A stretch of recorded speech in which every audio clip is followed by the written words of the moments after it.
দাদার একটা কথা বলছিলাম কদিন আগে। দাদা যে জায়গাটা বাস করত, মানে প্রাচীন যুগের পাঠশালা মতো একটা দলুস ঘর। তার 20টা খুঁটি ছিল, ঘরের 20টা বাঁশের খুঁটি ছিল এবং চারিদিকে আলগা। খুঁটির উপর দাঁড়িয়ে ছিল 8চালা ঘর, খড়ের ছাউনি। তা সে ছাউনিতে সব রুগী আসতো, বসতো, ওষুধ নিত। স্কুলের ছাত্ররা আসতো, কলেজের ছাত্ররা আসতো, পড়াশুনো দেখিয়ে নিত। অনেক সরকারি কর্মকর্তারা আসতো, এমনকি অনেক জজ সাহেব সে সময় আসতো। তখন যদি কেউ প্রশ্ন করো তুমি কি করে জানলে, সেটা 1950 সাল থেকে 60 সালের মধ্যে এই সময়টা। তখন আমার বয়স কত, 9টা হবে 10। আমিও এই দলুদে একজন মানে ছাত্রই বলা যায়, দাদার আন্ডারে পড়াশুনো করি এবং দাদার আন্ডারই থাকি। আমি কিন্তু আমার বাপ মার কাছে থাকতাম না।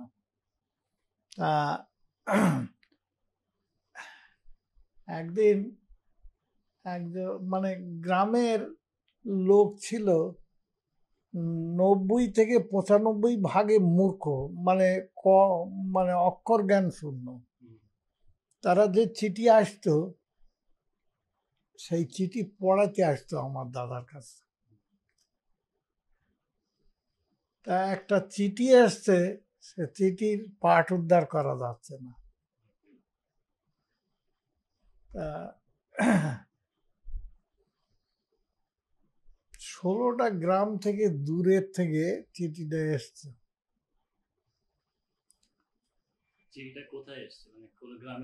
আমার গ্রামের গোপীনাথপুরের কোন ভদ্রলোকের কাছে এসছে। তা সেই চিঠিটা তার মারফত আমার দাদার কাছে এসছে, পড়াতে এসছে। তা পাঠ উদ্ধার করা গেল না। তা কি হবে, এই চিঠি নিয়ে অনেক কথাবার্তা হলো, কিরকম লেখাপড়া শিখেছে, দেখো কিরকম কি করছে। বিকেলবেলা সেই লোক এসে হাজির যে চিঠি লিখেছে। তা বলছে, ডাক্তার সাহেব আমি এসে গেছি, কোনো চিন্তা নেই। তা কেন এসছো? তা বলছে ওই চিঠি আমি লিখেছি, আমি ছাড়া কেউ পড়তে পারবে না, হাতের লেখা উদ্ধার করতে। তখন সেই ভদ্রলোক চিঠি পড়ে দিল, সবাই শুনলো, চলে গেল। খেয়ে দিয়ে আরামসে চলে গেল। নিয়ম এটা এই করতেছে, তার এটাই ব্যবসা। তখন তো মানুষজনের কোনো কাজ ছিল, কিন্তু একটা অবসর ছিল জীবনে, একটা আনন্দ ছিল, একটা ধর্মবোধ ছিল মানুষের মধ্যে, মূর্খ হোক শিক্ষিত হোক সবার মধ্যে। দাদা এমনই একটা শিক্ষক ছিলেন, তিনি যারা যা পড়াতেন তার মনের মধ্যে গেঁথে দিতেন। আমরাও পড়েছি।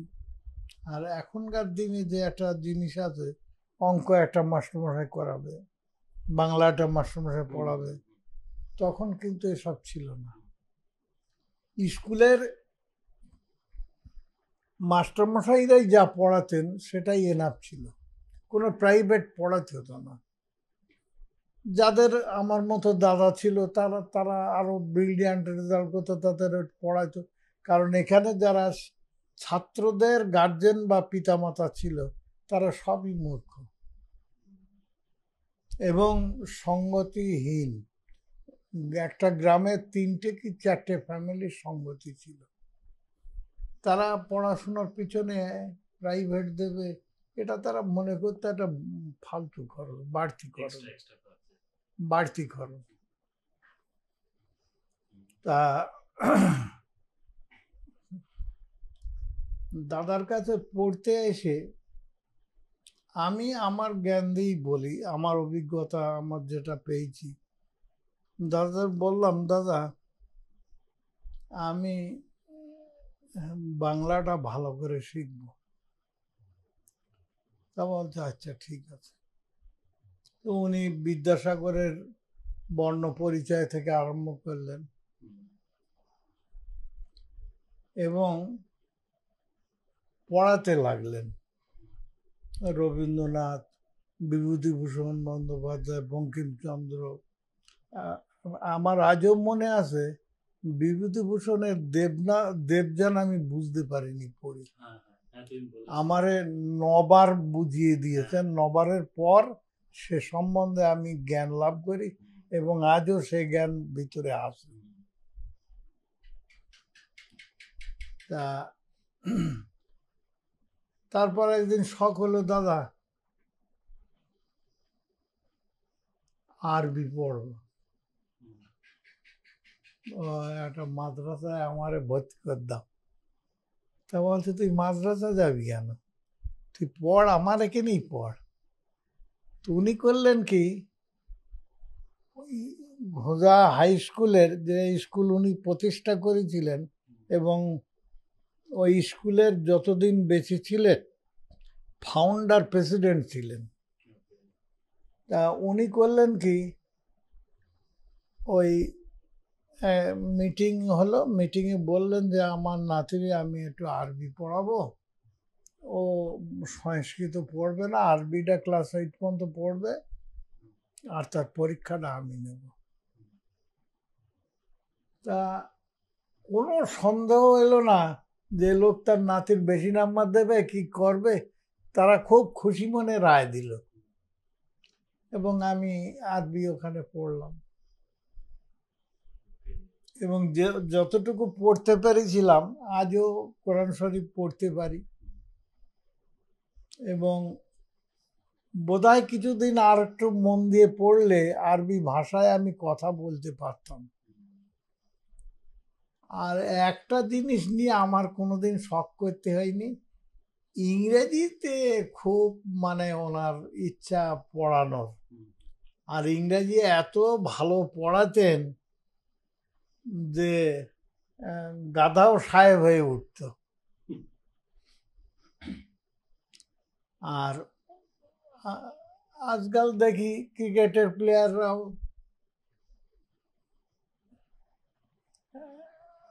ভার্ব ছাড়াই ইংরেজি বলে যাচ্ছে, কিন্তু দাদার গ্রামেটিক্যাল মানে খুব জ্ঞান এবং উনি পছন্দ করতেন গ্রামার দিয়ে ভাষাটা বলার জন্য, এটাই খুব উনি পছন্দ করতেন।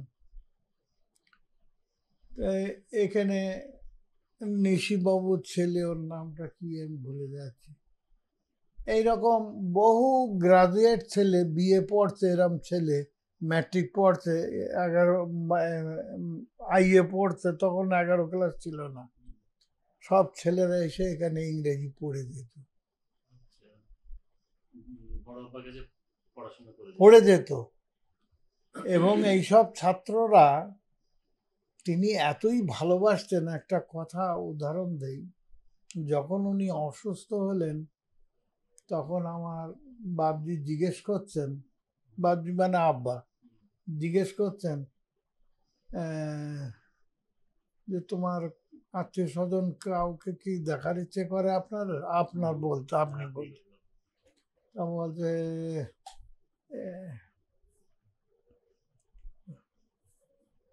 নামটা ভুলে যাচ্ছি, এখনো বেঁচে আছে? হ্যাঁ সে এসছে তো কয়েকবার। দাদার অনেক গল্প শোনা যায়, মানে ছোটবেলায়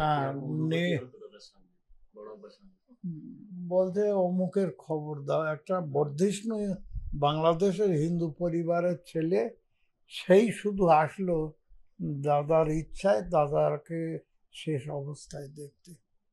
তার কাছে কোনো হিন্দু মুসলমান ছিল না এবং ছাত্রদের সে কি ভালোবাসতো, তার আত্মীয় বলতে সে ছাত্রকেই বুঝলো। এবং সেই ছেলে এখান থেকে লেখাপড়া শিখে কলকাতায় গিয়ে এমএ পাস করলো এবং কলকাতায় প্রতিষ্ঠিত ব্যবসায়ী হয়ে গেছে। মানে এখনো তারা কলকাতায় থাকে? কলকাতায় আছে। আচ্ছা মেরে গিয়েছে আমার সঙ্গে। তা নিশিবাবুর স্ত্রীকে দেখানোর জন্য নিয়ে গিয়েছিলাম। তারা সেই বুড়ি খুব আদর করেছিল। হ্যাঁ আচ্ছা হ্যাঁ, তিনি তো নিশিবাবুর বেঁচে বউ। আছে, মানে ছোটবেলায় টিচারের কথা ডেফিনেটলি বড় আমরা হ্যাঁ, গল্প তিনি করতে বেঁচে পারবো। আছে, এখনো বেঁচে আছে। হ্যাঁ ডেফিনেটলি নেব। তারপরে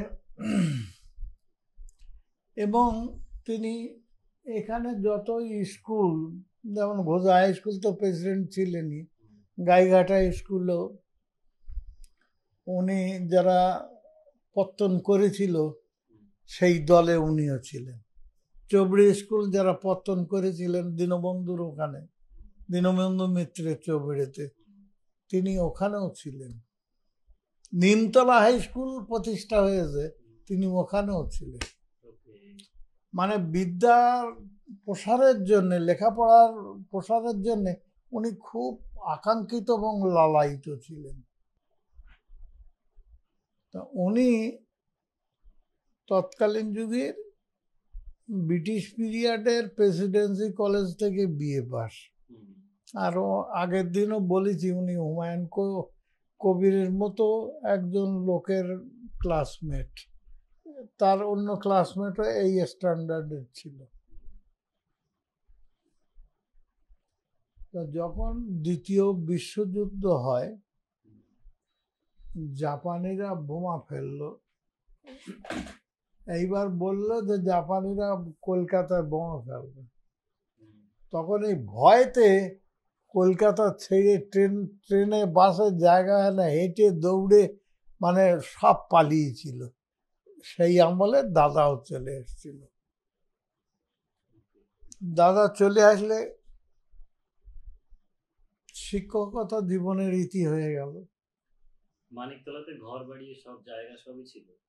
না, ও কিছু করে কিভাবে থাকতো ওখানে? ভাড়ায় থাকতো? ওখানে একটা ভাড়া নিয়ে থাকতো না। উনি যে তখনকার দিনের পুলিশ কমিশনার, তার ছেলেরে পড়াতো, তিনি এক বিল্ডিং দিয়ে রেখেছিল। তখনকার পুলিশ কমিশনার অনেক মর্যাদা ছিল। আমার বাপও সেখানে থাকতো আরামসে। তাদেরই ধোপা, বাপেরও জামা কাচতো, দাদার তো দূরের কথা।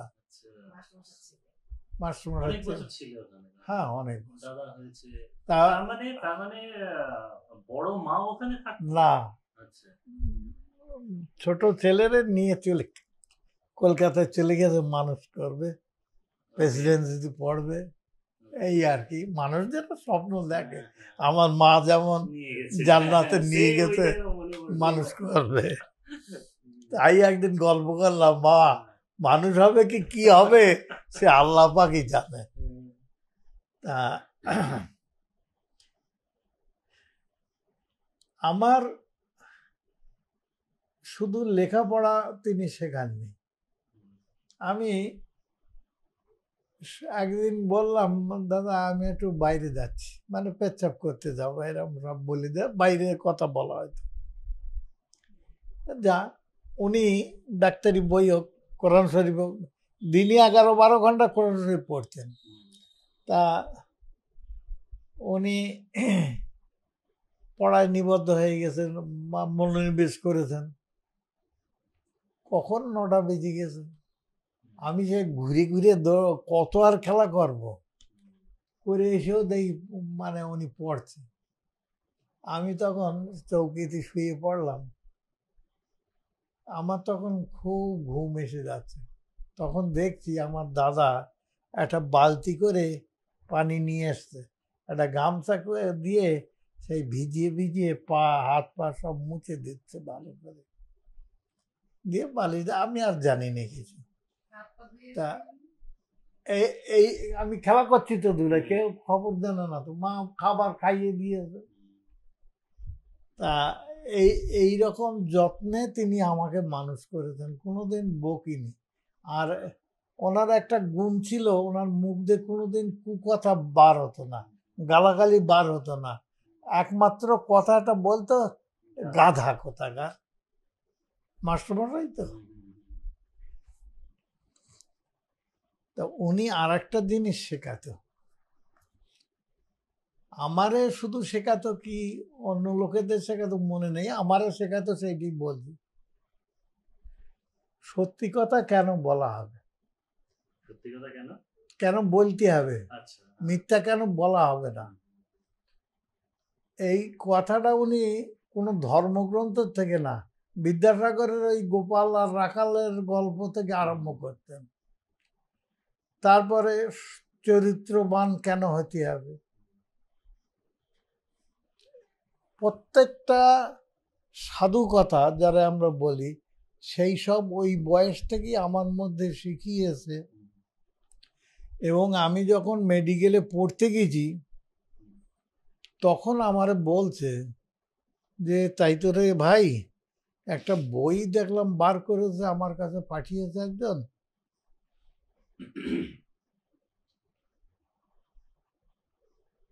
সৎসঙ্গ। সৎসঙ্গ।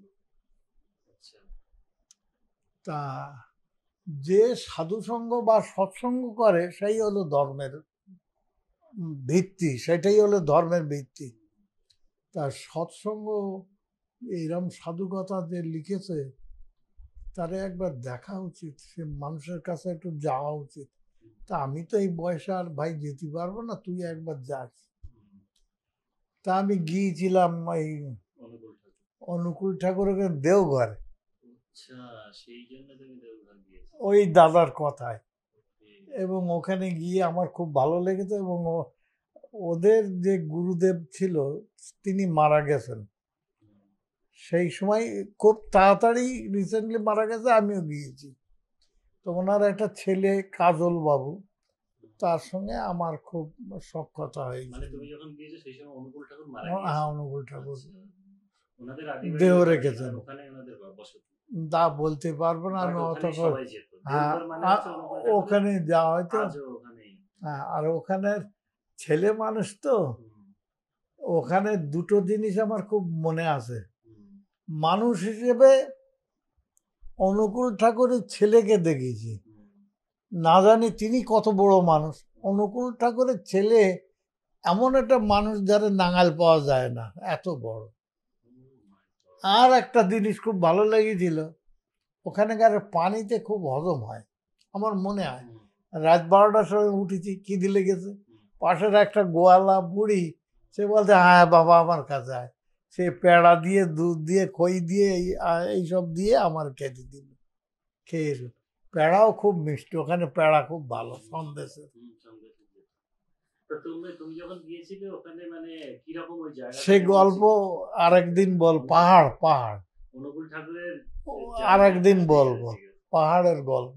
আজ শিখেছিলাম দাদার কাছে, তার হুম, শিক্ষক, সেই কথাটা বলছি।